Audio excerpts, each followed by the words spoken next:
Izin saya mulai, Ji. Bismillahirrahmanirrahim. Assalamualaikum warahmatullahi wabarakatuh.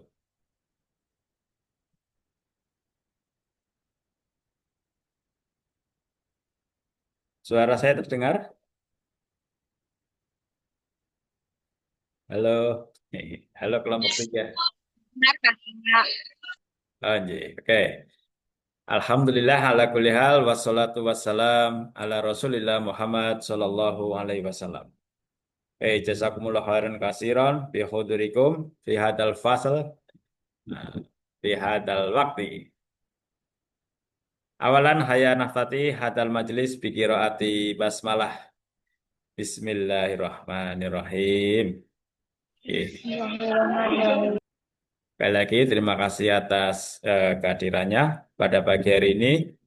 Kita akan ya mereview kembali pemahaman kita terkait penciptaan manusia ya, dalam perspektif Islam dan juga perspektif ilmu modern ya. Ada biologi, psikologi dan juga sosial. Yang tentu nanti akan diawali ya, presentasi dari mahasiswa, kemudian sesi diskusi, ya, ya 3 sampai 6 pertanyaan, ya lebih juga nggak apa. Kemudian apa materi sudah saya posting ya di Edu serta absensinya. Saya kira itu ya, silakan kepada kelompok 3 yang brilian, waktu dan tempat, dipersilakan.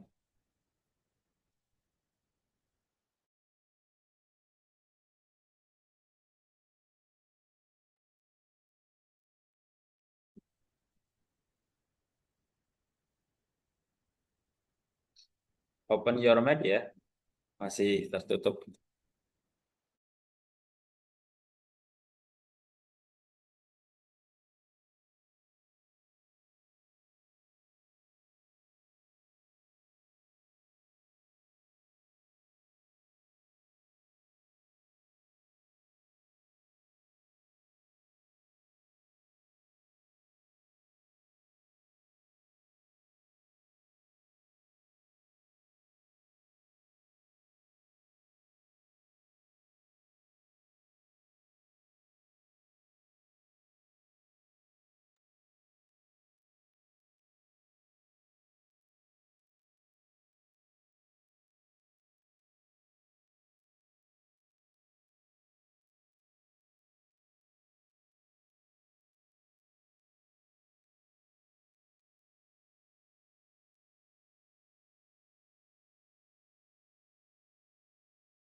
Oh, sebentar, Bapak. Astagfirullah.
Assalamualaikum warahmatullahi wabarakatuh.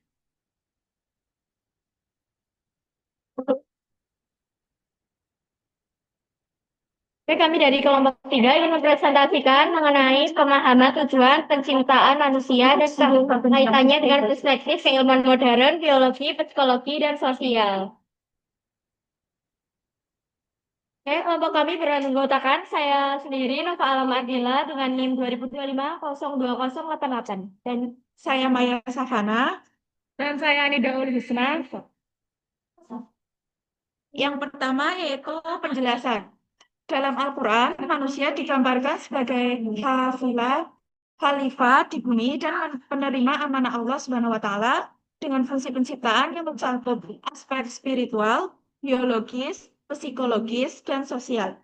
Ilmu biologi menjelaskan proses embriologi manusia secara rinci, tahapan penciptaan manusia dalam Al-Quran seperti nutfah, alaqah, mudghah, sejalan dengan tahapan ilmiah. Psikologi menyoroti perkembangan mental dan emosional sejak masa prenatal dengan peniupan ruh sebagai awal kesadaran dan potensi kognitif. Penciptaan manusia dalam Al-Quran melibatkan unsur tanah, air, zigot, darah, daging, tulang, dan ruh yang selaras dengan pendekatan biologis, psikologis, dan sosial dalam ilmu pengetahuan modern.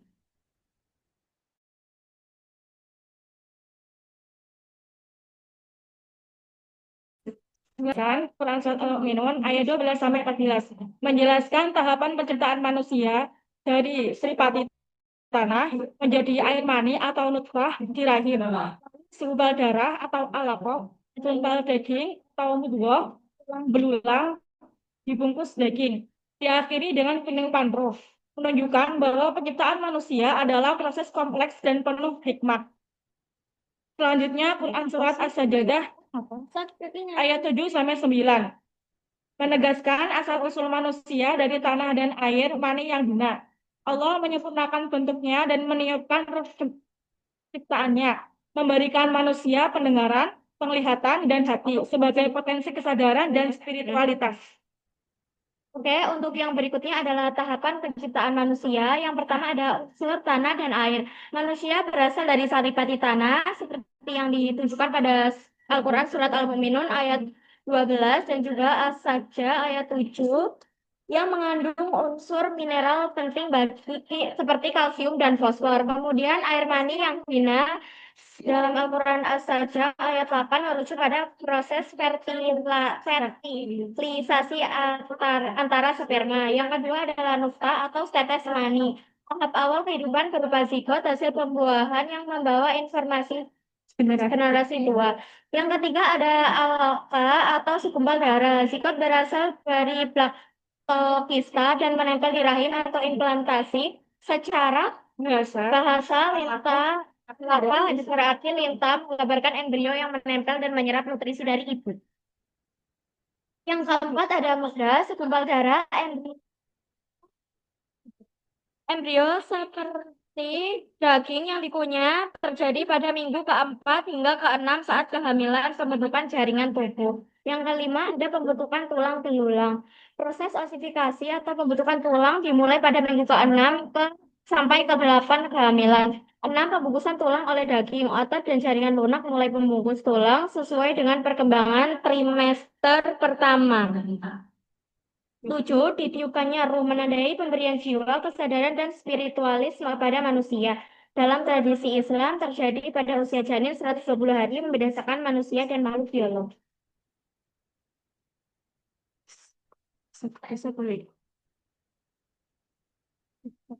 Ini kenapa?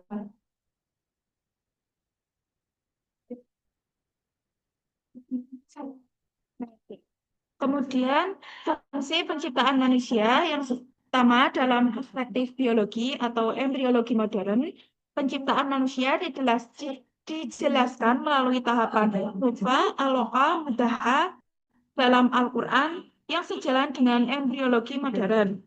Kemudian yang kedua, proses perkembangan dari zigot hingga individu sempurna baru terbukti secara ilmiah setelah berabad-abad Al-Quran diturunkan. Ketiga, unsur tanah sebagai asal penciptaan mengandung mineral penting, kalsium, fosfor, magnesium yang mendukung pertumbuhan tubuh manusia. Yang kedua, dalam perspektif psikologi, jiwa dan kepribadian. Peniupan ruh menandai awal kesadaran dan potensi spiritual manusia. Dalam psikologi, manusia memiliki si psikhe yang memungkinkan belajar, adaptasi, dan pembentukan kepribadian. Kemudian, perkembangan kognitif, afeksi, dan relasi sosial menjadi kunci pembentukan perilaku. Konsep biopsikososial spiritual menempatkan manusia sebagai utuh dalam paradigma keperawatan modern. Tiga, dalam perspektif sosial, interaksi dan kehidupan bermasyarakat. Yang pertama, manusia diberi potensi pendengaran, penglihatan, dan hati untuk membangun hubungan sosial. Yang kedua, dalam ilmu sosial, manusia adalah makhluk yang membentuk norma, struktur sosial, dan relasi antar individu. Yang ketiga, fungsi kognitif berpengaruh pada kualitas interaksi sosial, terutama pada kelompok lansia. Yang keempat, sejak awal penciptaan, manusia diarahkan untuk hidup saling berinteraksi dan membutuhkan satu sama lain. Integrasi wahyu dan keilmuan modern. Yang pertama, keselarasan ayat Al-Quran dan keilmuan modern. Ayat Al-Quran tentang penciptaan manusia menunjukkan presisi tinggi yang sejalan dengan kemajuan sains, bukannya bertentangan, tapi justru menginspirasi perkembangan metode ilmiah modern. Yang kedua, implikasi pada keperawatan. Dalam praktik keperawatan, pendekatan holistik yang menghubungkan aspek biologis, psikologi, sosial, dan spiritual menjadi dasar utama. Dengan terapi Al-Quran terbukti meningkatkan kesehatan fisik dan mental. Yang ketiga, tantangan dan peluang. Satu, tantangan, menghindari dominasi satu pihak atau wahyu atau sains dengan membangun kolaborasi yang seimbang. Dua, peluang, meningkatkan pemahaman holistik melalui riset bersama sains dan kajian Islam, terutama di bidang kesehatan dan pendidikan. Oke, kesimpulan, penciptaan manusia adalah proses kompleks multimediasi yang dijelaskan secara rinci dalam Al-Quran, khususnya melalui surat Al-Mu'minun, dan saat saja ayat-ayat tersebut menguraikan tahapan penciptaan manusia dari unsur tanah, air, mani, alaka, mukda, tulang, daging, hingga peniupan roh. Proses ini mencakup dimensi materi, biologis, psikologis, sosial, dan spiritual yang saling terintegrasi. Ilmu biologis mendukung tahapan embriologis yang sesuai dengan deskripsi Al-Quran. Psikologis menekankan pentingnya aspek rohani dan perkembangan mental sejak masa prenatal. Sebagai dasar kepribadian dan moral, ilmu sosial menempatkan manusia sebagai makhluk yang memiliki tanggung jawab kolektif dalam membangun masyarakat yang adil dan beradab. Dengan demikian, penciptaan manusia harus dipahami secara holistik, penggabungan perspektif wahyu dan sains, untuk melihat manusia sebagai makhluk yang utuh, fisik, psikis, sosial, dan spiritual.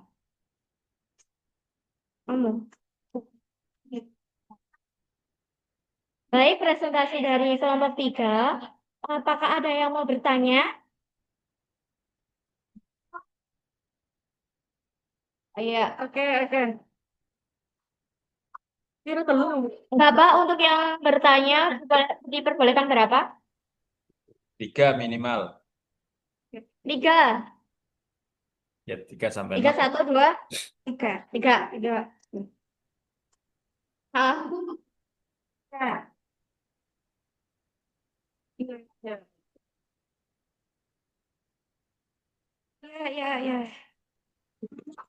Ayo, Izin bertanya, mengapa aspek psikologis dan rohani penting dalam perkembangan manusia sejak masa prenatal?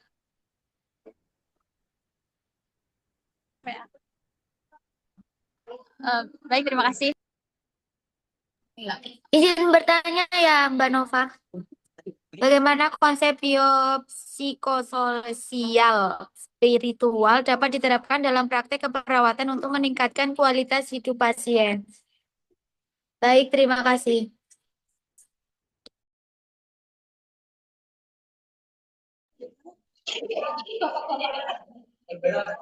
Izin bertanya, dari perspektif sosial, bagaimana manusia dapat mewujudkan tujuan penciptaannya sebagai makhluk yang berinteraksi dan memberi manfaat bagi sesama?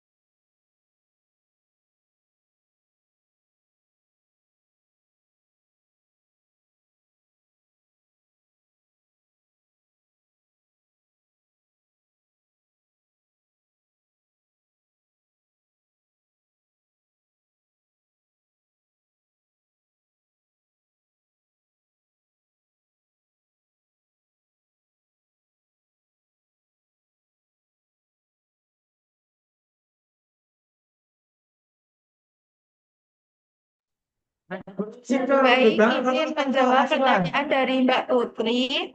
Konsep biopsikososial spiritual dapat diterapkan dalam praktik keperawatan dengan pendekatan holistik yang mencakup kebutuhan fisik, psikologi, sosial, dan spiritual pasien.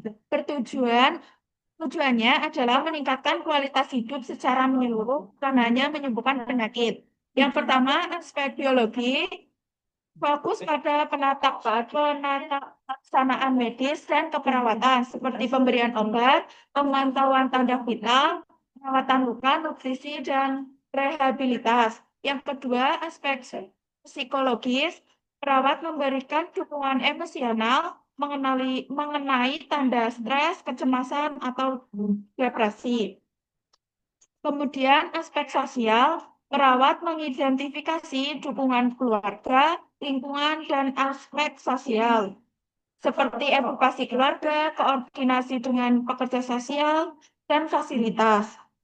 Kemudian aspek spiritual, perawat menghormati nilai keyakinan dan praktik spiritual pasien, termasuk kebutuhan berdoa dan refleksi makna hidup.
Gue apa?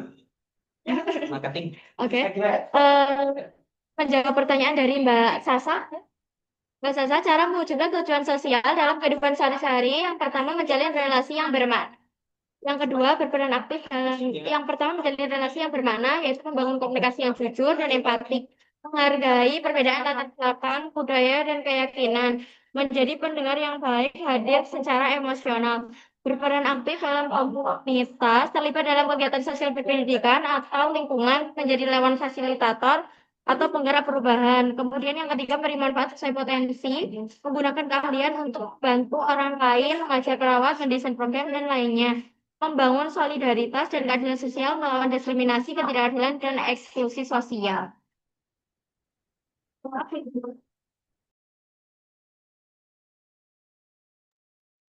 Saya akan menjawab pertanyaannya Mbak Naila. Mengapa seperti contoh tadi pada sejak masa prenatal, psikologis mental atau emosional dan keluarga sangat penting dalam perkembangan manusia sejak masa prenatal atau dalam kandungan. Karena pada masa ini dasar-dasar perkembangan psikologis, emosional, dan bahkan kepribadian mulai dibentuk. Berikut, ya, siapa yang dan terima kasih.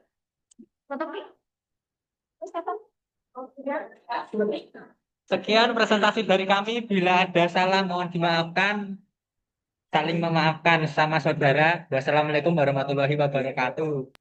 Waalaikumsalam warahmatullahi Wabarakatuh. wabarakatuh. Ya, kita berikan aplaus ya.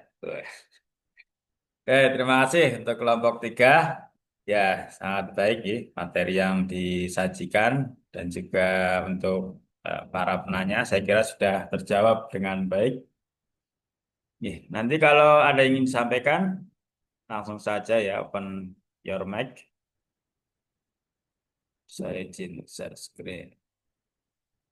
Oke.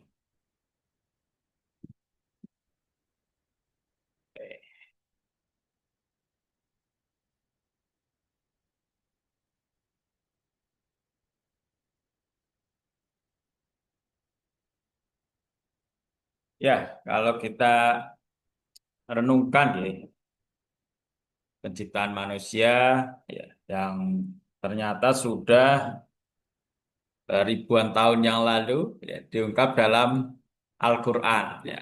Ini kan sebenarnya sesuatu yang tidak rasional. Saat itu ada sebuah eh, informasi ya, informasi yang sangat detail dan terbukti kebenarannya. Yaitu tentu karena Al-Quran merupakan wahyu dari Allah Subhanahu wa Ta'ala. Nah, disinilah urgensi ya tadi sampaikan terkait integrasi integrasi eh, Al-Quran dan ilmu pengetahuan atau iman dengan ilmu pengetahuan.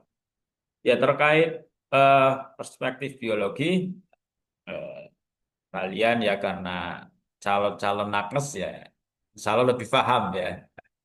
Dan nanti kita singgung sedikit terkait aspek atau perspektif psikologi dan juga sosial yang tentunya itu bersumber dari Al-Quran. Pertama ini ya perspektif biologi ya. Dalam perspektif sains, manusia berasal dari proses biologis yang diawali dengan penyatuan sel sperma dan sel telur dalam suatu proses yang dikenal sebagai pembuahan atau fertilasi. Ya ini dalam konteks normal ya. Kemudian dalam konteks penciptaan awal manusia, ini masih debatable di bidang ilmu pengetahuan. Karena Islam ya melalui Al-Quran penciptaan manusia itu ya melalui Nabi Adam yang pertama langsung dalam bentuk manusia ya. Berbeda nanti teorinya siapa Darwin ya misalnya yang itu merupakan evolusi ya evolusi dari apalah semacam kera atau monyet itu ya yang kemudian menjadi manusia. Ketika proses ini berhasil, terbentuklah zigot, yaitu sel awal yang menjadi dasar perkembangan manusia. Zigot ini kemudian mengalami serangkaian pembelahan sel dan berkembang menjadi embrio yang selanjutnya tumbuh menjadi janin di dalam kandungan atau rahim. Yaitulah luar biasanya ya. Ada seorang ulama kemudian yang berpendapat bahwa kenikmatan apa duniawi yang paling utama itu adalah sesungguhnya ketika kita berada di dalam kandungan ibu kita.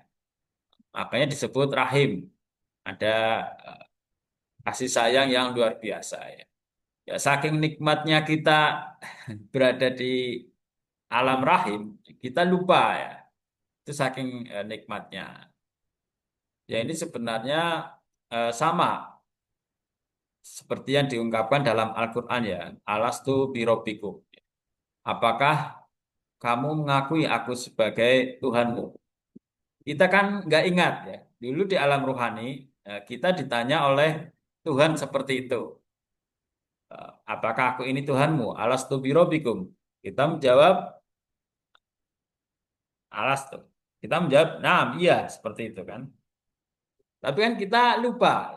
Ini analoginya, kiasnya sama dengan eh, kita lupa saat berada di alam kandungan. Tapi kita percaya bahwa kita pernah di alam kandungan. Ya. Analoginya seperti itu ya. Seharusnya kita percaya pernah di alam rohani.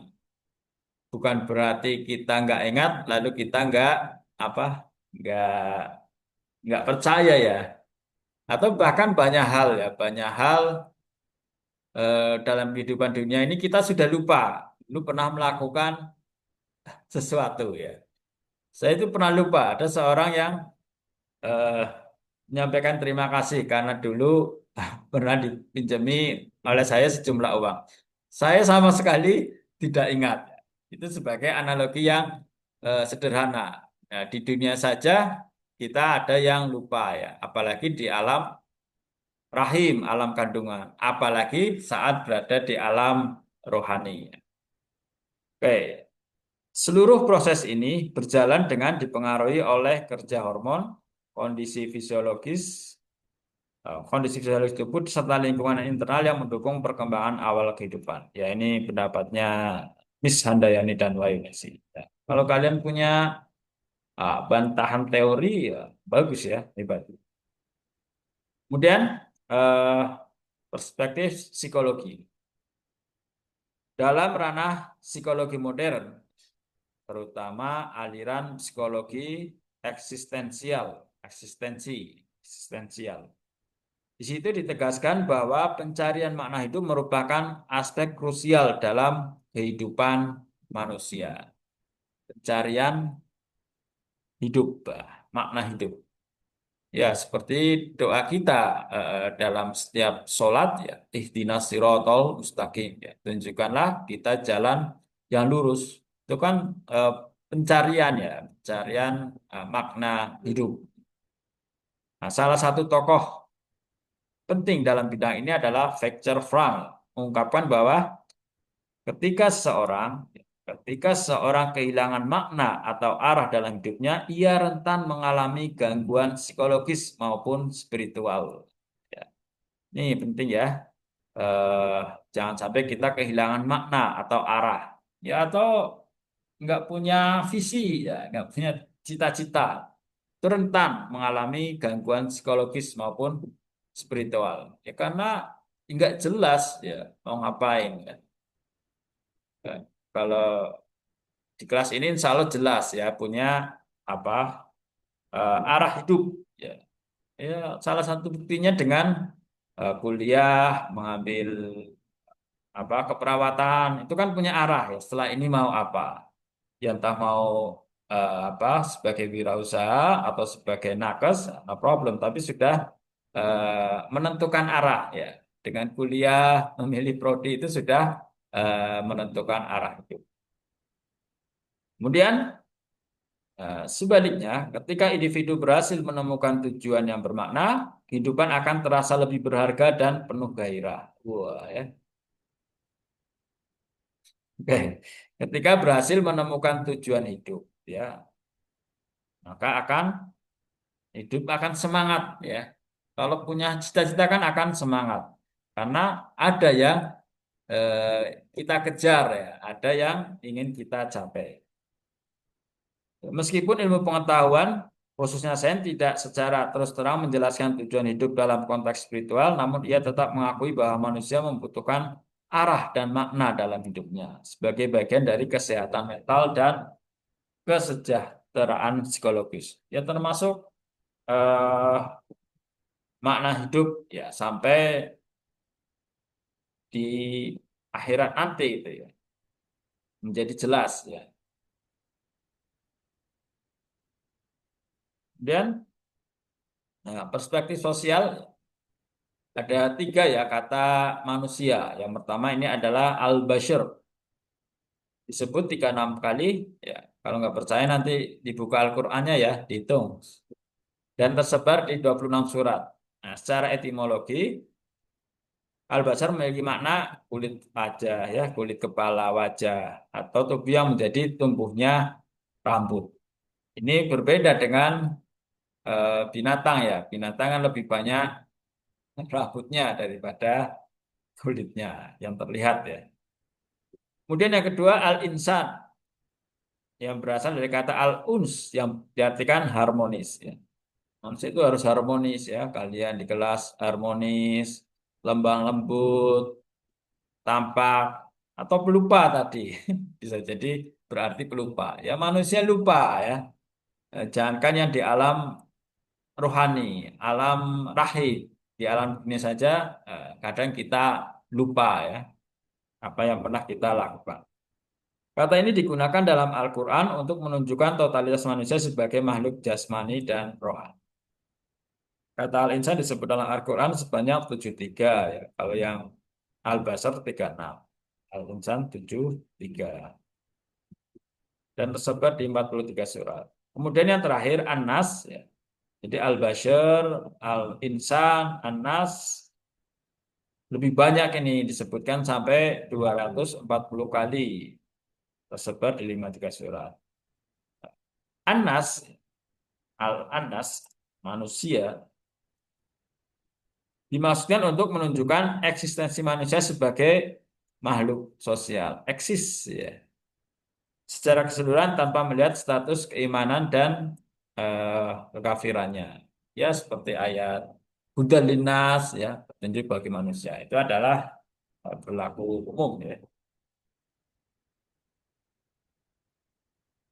Kemudian penciptaan manusia ya tadi sudah disinggung ya dalam Quran surah Al-Mu'minun ayat 12, 13, 14. Kita juga eh, kalau ingin lebih mendalami ya wajib membaca beberapa tafsir ya. Tafsir Hamka, Ibnu Katsir, Quraisy Shihab ya. Karena tafsir ini jembatan ya. Jembatan antara teks dengan konteks. Teks yang tertulis dalam Al-Quran ya kita tafsirkan agar relevan sesuai dengan zaman. Baik, ini jelas lah ya. Walakot khalaqnal insan min sulatim min tin ya. Sungguhnya kami telah menciptakan manusia dari suatu saripati yang berasal dari tanah. Tadi ini enggak apa relevan enggak dengan teori biologi modern ya. Summa ja'alnahu nutfah fi qararim makin. Kemudian kami jadikan saripati itu air mani yang disimpan dalam tempat yang kokoh, rahim. Ya, ternyata selain berarti kasih sayang, ya, ini juga berarti tempat yang eh, kokoh ya untuk si jabang bayi. Summa holakna nutfah alaqati fa holakna alaqah mudghah fa holakna mudghah hidaman. Ya. Kemudian air mani itu kami jadikan segumpal darah, lalu segumpal darah itu kami jadikan segumpal daging dan segumpal daging itu kami jadikan tulang belulang ya. Lalu tulang belulang itu kami bungkus dengan daging. Summa kemudian ya, ansa'nahu holakon akhor. Fatabarakallah ahsanu khaliqin. Kemudian kami jadikan dia makhluk yang ya, kemudian kami jadikan dia makhluk yang berbentuk lain. Ya. Maksudnya Allah pencipta, sebaik-baik pencipta. Ya, ini ya. Oke. Any question guys? Ya ini biologi ya. Kalian lebih ini ya, lebih paham ya. Alladzi ahsana kulla syai' khalaqahu. Yang membuat segala sesuatu yang dia ciptakan sebaik-baiknya. Wa badan khalaqal insan min tin. Dia ciptakan dan yang memulai penciptaan manusia dari tanah ya. Ini Nabi Adam ya. Masih berbeda dengan teori Charles Darwin. Summa jalan naslahu min sulatim mim ma'im mahin. Kemudian dia menjadikan keturunannya dari saripati air yang hina. Ya, anak cucu Adam ya. Khusus Adam karena manusia pertama ya harus diciptakan. Summa suwahu wa nafihu fihi min ruh. Kemudian dia menyempurnakan dan meniup ke dalam rohnya. Waja'ala waja'alakumus sam'a wal absar wal afidah qalilan ma taskurun. Nah, ini penting ya. Kemudian menyempurnakan dengan meniupkan rohnya dan menjadikan kamu pendengaran, penglihatan dan hati. Tapi kamu sedikit bersyukur. Sedikit bersyukur ya. Pendengaran misalnya. Ini kan karunia Allah yang mungkin karena kita setiap hari menikmatinya sudah hal yang biasa sehingga kadang kita kurang bersyukur. Coba kalau tiba-tiba pendengaran kita ini dicabut oleh Allah. Saya kira hidup akan semakin repot ya. Ya walaupun sekarang ada alat bantu. Tapi kan repot pakai alat bantu juga ya. Itulah salah satu kita mensyukuri nikmat pendengaran ini ya gunakan untuk mendengarkan hal-hal yang positif ya, yang produktif. Penglihatan, coba kalau hari ini rezeki kita yang berupa mata sehat, ya, mata yang sehat dicabut oleh Allah. Betapa repotnya kita. Ya mari kita syukuri ya mata kita ini ya dengan menjaga kesehatan mata. Digunakan untuk kegiatan atau melihat hal-hal yang positif ya. Ya, apalagi di era apa digital ini ya, di era 5.0 ini sangat mudah kita ingin melihat hal-hal yang apa negatif ya, hal-hal yang tidak produktif. Salah satu bentuk syukurnya seperti itu. Minimal menjaga kesehatan mata, kemudian menggunakan mata kita untuk hal-hal yang ihsan, hal yang baik ya. Dan hati, kamu sedikit sekali bersyukur. Qalilan ma taskurun. Kita sedikit sekali bersyukur.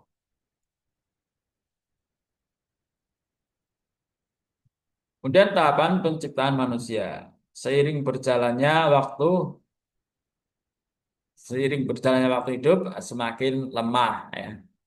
Ya, sekarang kalian sedang apa bergas-bergasnya itu ya. Ya karena itu eh, gunakan apa 5 sebelum 5 ya. Salah satunya kan masa mudamu sebelum masa tua. Masa mudamu gunakan ya untuk apa menimba ilmu sebanyak mungkin ya, baik melalui pendidikan formal maupun non formal ya. Misalnya seperti membaca buku ya. Baca buku ya, rutin membaca buku ya paling enggak dari 24 jam yang kita punya setiap hari kita coba sisihkan ya 1 jam untuk membaca. Kalau rutin ya selain wawasan kita akan luas, kita juga akan semakin menjadi orang yang cerdas karena membaca adalah salah satu cara mengasah otak. Ya. Otaknya landep ya harus diasah. Salah satunya dengan cara membaca dan memahami apa yang sedang kita baca. Ini ada ya dalam Arum ayat 30. Allahul ladzi khalaqakum min dhafin summa ja'ala min ba'di dhafin quwwah summa ja'ala min ba'di quwwah dhafan wa saibah. Allah menciptakan kamu dari keadaan lemah. Kemudian dia menjadikan kamu keadaan lemah itu menjadi kuat. Bayi itu kan lemah ya, kemudian dewasa kuat. Kemudian ya, dia menjadikan sudah kuat itu lemah kembali dan berubah ya. Kemudian tua menjadi lemah lagi. Nah, ini kan kita berada di fase yang tengah ya. Setelah lemah kita waktu bayi, ya, berjalan saja nggak bisa ya waktu pertama lahir, kemudian sekarang relatif lebih kuat karena dewasa, kemudian paruh ketiga nanti akan menjadi tua dan berubah ya sampai tidak bisa jalan kembali.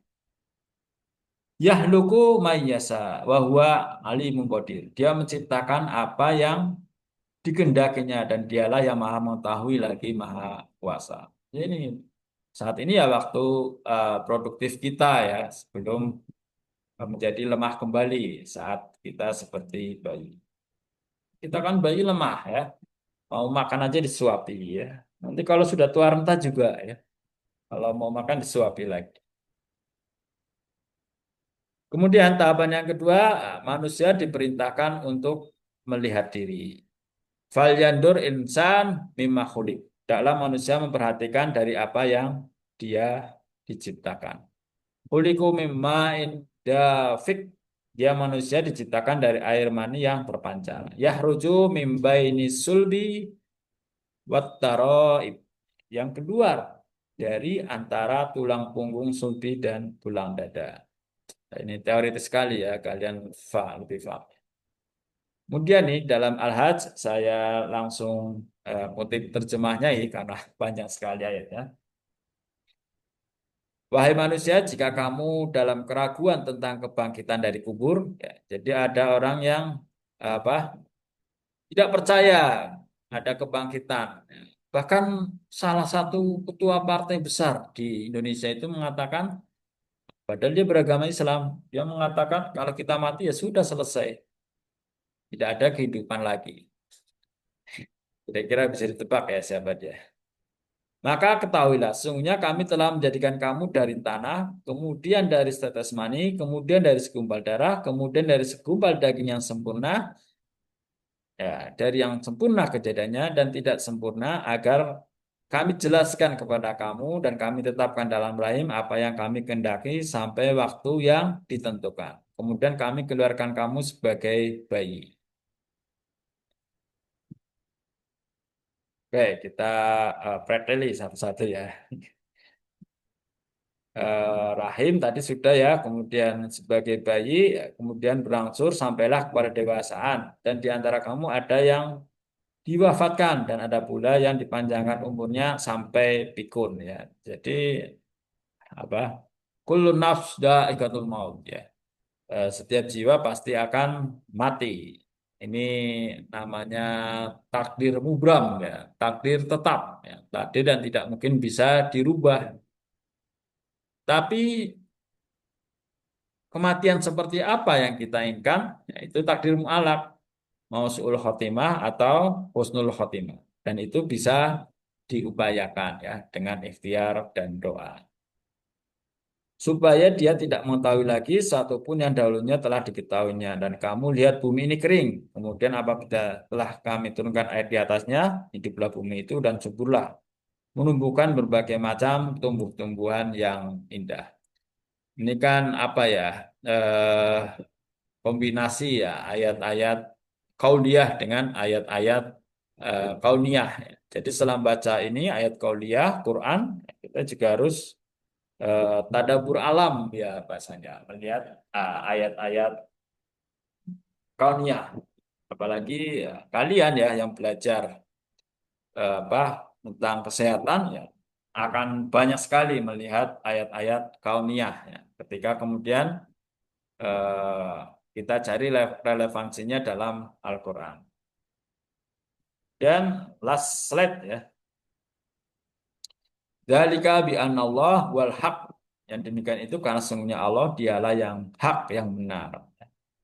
Wa annahu yuhyil maut wa annahu ala kulli syai'in qadir. Dan dialah yang menghidupkan segala yang mati. Dan Allah yang maha kuasa atas segala sesuatu. Wa anna sa'ah atiyatu la raiba fiha. Dan sungguhnya hari kiamat itu pastilah datang, tak ada keraguan padanya. Wa anna Allah yab'asu man fil kubur. Allah akan membahagiakan semua orang dari alam kubur, alam barzah. Alam barzah ya bukan kuburan, ya kuburan fisiknya. Ya ini beberapa hal ya yang bisa kita pelajari pada pertemuan pagi hari ini. Tidak ada respon di kolom chat dan juga tidak ada yang rese. Oke, saya kira itu eh, pertemuan kita pada pagi hari ini. Terima kasih atas kehadirannya, wabil khusus kepada kelompok 3 atas presentasinya. Haya Nafati, gimana? Ada yang mau merespon? Haya Nafati,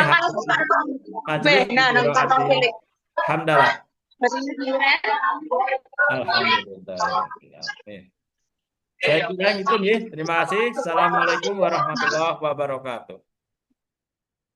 Waalaikumsalam. Terima kasih Bapak. Terima kasih, Bapak. Siap. Waalaikumsalam warahmatullahi wabarakatuh.